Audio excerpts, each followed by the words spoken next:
Welcome to इडू national. दोस्तों आज 6 जून 2023 है और जैसा कि आप लोगों को पता है मैं आप लोगों के लिए प्रत्येक दिन करंट अफेयर्स लाता हूं।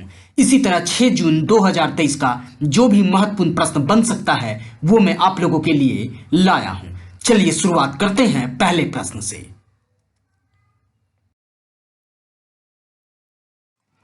पहला प्रश्न है, हाल ही में दुनिया का पहला 3D प्रिंटेड मंदिर किस राज्य में बनाया जा रहा है?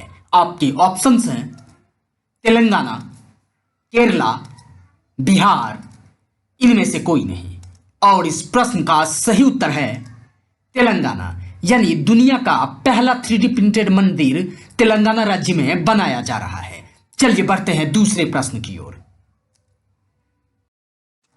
दूसरा प्रश्न है, हाल ही में किसने हु किल्ड मूसेवाला नाम का किताब लिखा है? आपके ऑप्शंस हैं जुपिंदर जीत सिंह, अमिताभ कांत, संदीप मारवा, इनमें से कोई नहीं।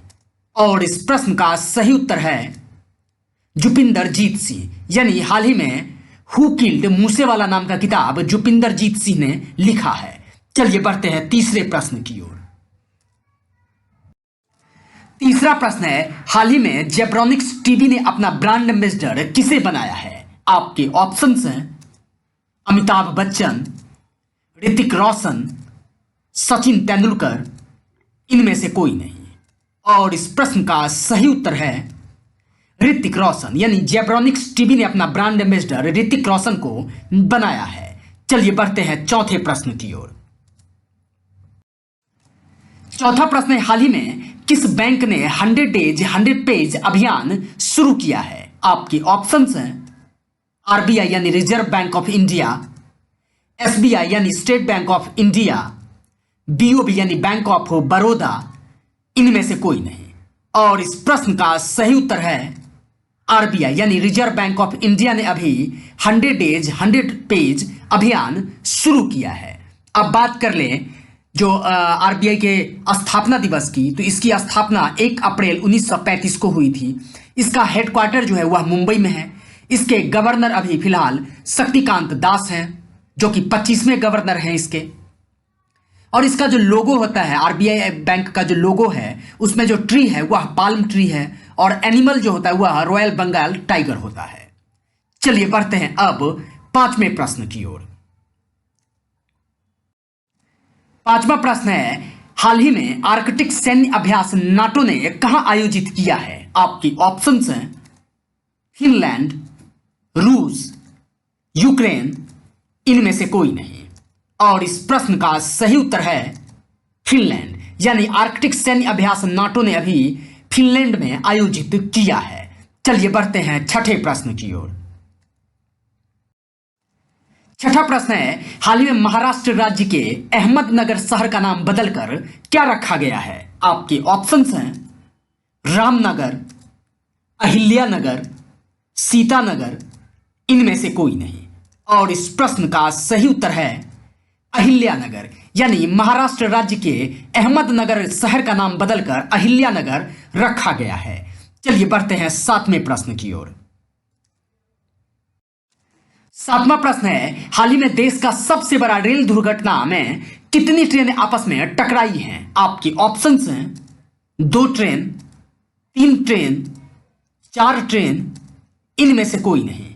और इस प्रश्न का सही उत्तर है 3 ट्रेन, यानी देश का सबसे बड़ा रेल दुर्घटना में 3 ट्रेनें आपस में टकराई है, जिसकी वजह से करीब 300 लोगों की मौत हो गई है और यह मौत बालासोर में हुई है।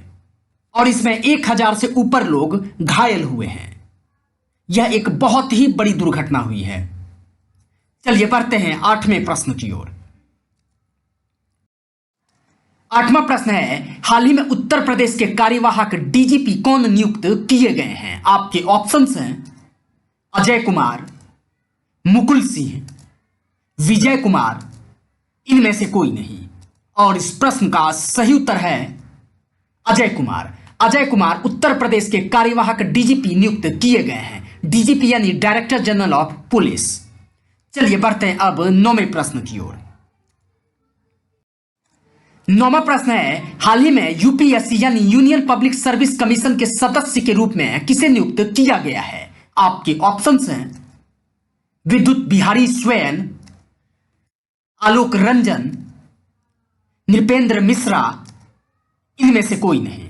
और इस प्रश्न का सही उत्तर है विद्युत बिहारी स्वयं, यानी अभी लोक सेवा आयोग के सदस्य के रूप में नियुक्त किए गए हैं विद्युत बिहारी स्वयं। चलिए बढ़ते हैं अब आज के अंतिम यानी 10वें प्रश्न की ओर। 10वां प्रश्न है, हाल ही में the power of one thought नामक किताब किसने लिखा है? आपके ऑप्शंस हैं बीके शिवानी, राम माधव, शिव प्रसाद, इनमें से कोई नहीं। और इस प्रश्न का सही उत्तर है B K Shivani. B K Shivani the power of one thought नामक किताब लिखे हैं। तो दोस्तों, आशा कर रहा हूं कि आप लोगों को यह करंट अफेयर्स बेहद ही पसंद आ रहा होगा। अगर पसंद आ रहा है तो इस चैनल को लाइक करें, शेयर करें और सब्सक्राइब जरूर कर लें और बेल आइकन का घंटी जरूर दबा लें ताकि आने वाले हर वीडियो का नोटिफिकेशन आप लोगों तक पहुंच सके। धन्यवाद साथियों।